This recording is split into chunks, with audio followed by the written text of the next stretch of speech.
Radhe Radhe friends, आप सभी का स्वागत है अपने यूट्यूब चैनल पे। अगर चैनल पे नए आए होंगे तो चैनल को जाके सब्सक्राइब कर दे और लाइक शेयर कमेंट करना बिल्कुल ना भूलें। हम लोग आप लोग को लेसन प्लान 5 तक शेयर कर चुकी हूँ। आज लेसन प्लान 6 है। हम बोले थे कि फुल लेसन प्लान मिनिमम कम से कम 20, मैक्सिमम इससे ज़्यादा भी जा सकता है। आज लेसन प्लान 6 है। इसका फॉर्मेट देख लेते हैं। पहले क्या लिखना है, तो पहले डेट, दिनांक लिखना है। उसके बाद विद्यालय का नाम लिखना है। उसके बाद विषय लिखना है। उसके बाद उप विषय लिखना है। फिर क्या लिखना है, कक्षा का नाम लिखना है, कौन सी कक्षा सेशन का था वो लिखना है। और फिर अवधि कितनी मिनट की थी और क्लास का कौन सी क्लास था वो लिखना है। फिर उसके बाद टॉपिक लिखना है, प्रकरण। और टॉपिक कौन सा था, तो संतुलित आहार टॉपिक लिख देना। उसके बाद समान उद्देश्य में 5 पॉइंट कम से कम लिखना है। समान उद्देश्य में 5 पॉइंट लिखना है।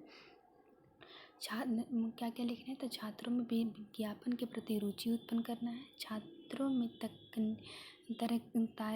शक्ति को विकास करना है और छात्रों में वैज्ञानिक दृष्टिकोण का विकास करना है। और ये 5 पॉइंट लिख दीजिएगा। उसके बाद विशिष्ट उद्देश्य में क्या होता है, तो संज्ञात्मक और बोध्यात्मक, क्रियात्मक और कथनात्मक आता है। संज्ञात्मक में लिखेंगे छात्रों में संतुलित आहार विषय से परिचित प्रदान करना है। फिर उसके बाद बोध्यात्मक होता है छात्र संतुलित आहार को जान सके। क्रियात्मक मतलब होता है छात्र संतुलित आहार के पोषण संबंधित तथ्यों को समझ सके। और कौशल्यात्मक मतलब होता है कि छात्र संतुलित आहार की उपयोगी को समझ सके। सहायक सामग्री में आपके पास चौक होना चाहिए, डस्टर होना चाहिए, संकेतक होना चाहिए। संतुलित आहार की चित्रानी जो चार्ट है वो चार्ट बना के लेके जाना चाहिए। और शिक्षण विधि आप कैसे पढ़ाइएगा, तो प्रश्नोत्तर और व्याख्या विधि के द्वारा। और पूर्व ज्ञान, छात्र भोजन के बारे में समान जानकारी रखते हैं, इसके बताइएगा। प्रस्तावना प्रश्न जो होगा ये छात्र अध्यापिका आप पढ़ाइएगा और बच्चे यहाँ पे बोलेंगे। छात्र क्या करेंगे, कथन देंगे। यहाँ बच्चों, जब हम आपको भूख लगती है तब आप क्या करते हैं, तो हम बच्चे क्या बोलेंगे, भोजन खाते हैं। यहाँ पे बोलेगा भोजन में आप क्या खाते हैं, तो बच्चे क्या बोलेंगे, दाल रोटी फल दूध जो है वो खाते हैं। फिर बोलेगा फल रोटी सब्जियाँ आदि कैसे आहार होता है, तो कैसा होता है, अच्छा और पौष्टिक आहार होता है, बच्चे बोलेंगे। फिर बोलेंगे पौष्टिक आहार का क्या संबंध किससे है, तो संतुलित आहार से। किससे, संतुलित आहार से। संतुलित आहार के बारे में आप क्या जानते हैं, तो बच्चे यहाँ पे मौन रहेंगे। इसके बाद उद्देश्य में आपको लिखना है कि बच्चों आज हम संतुलित आहार के बारे में विस्तार पूर्वक क्या करेंगे, अध्ययन करेंगे। उसके बाद आप छात्र अध्यापिका आप बताइएगा कि संतुलित आहार क्या है, कैसे है, ये पूरा यहाँ पे लिख दिए हैं, पढ़ लीजिएगा।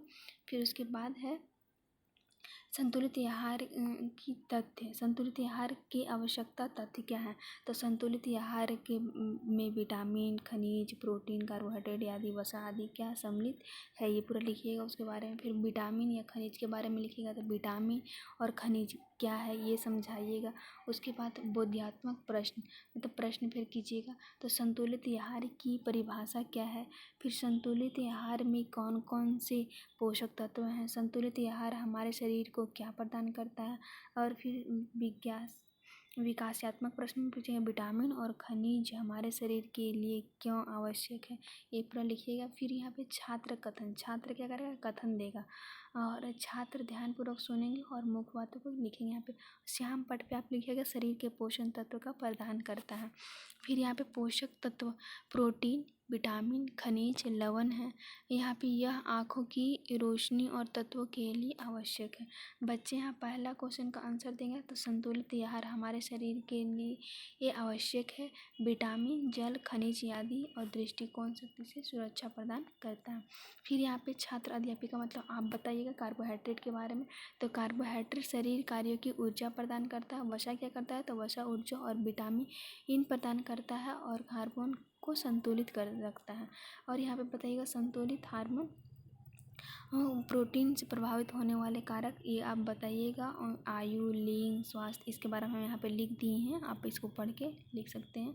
फिर उसके बाद बोधात्मक प्रश्न कीजिएगा। कार्बोहाइड्रेट किस कार्यों में ऊर्जा प्रदान करती है? संतुलित आहार के कारक कौन कौन से हैं? एक बीमार व्यक्ति के लिए किस प्रकार के भोजन की आवश्यकता होता है? यहाँ पे लिखिएगा। यहाँ पे छात्र फिर बताएंगे आपको, श्यामपट्ट पे लिखिएगा, ऊर्जा प्रदान करती है। फिर का आयु, लिंग, स्वास्थ्य के बारे में यहाँ बच्चे बताएंगे, शरीर कार्यों के लिए होता है। लिंग, आयु, लिंग, स्वास्थ्य और संतुलित आहार के लिए होता है।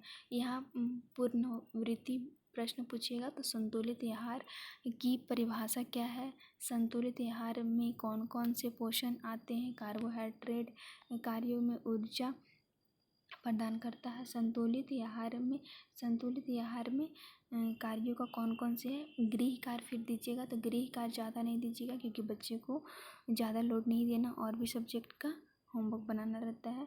यहाँ पे संतुलित आहार से क्या लाभ है ये बताइएगा, और वसा का अच्छा उदाहरण बताइएगा क्या है। फिर संतुलित आहार हमारे शरीर के लिए आवश्यक है, और ये आंसर दिए थे बच्चे, विटामिन, जल, लवण और शरीर की कार्य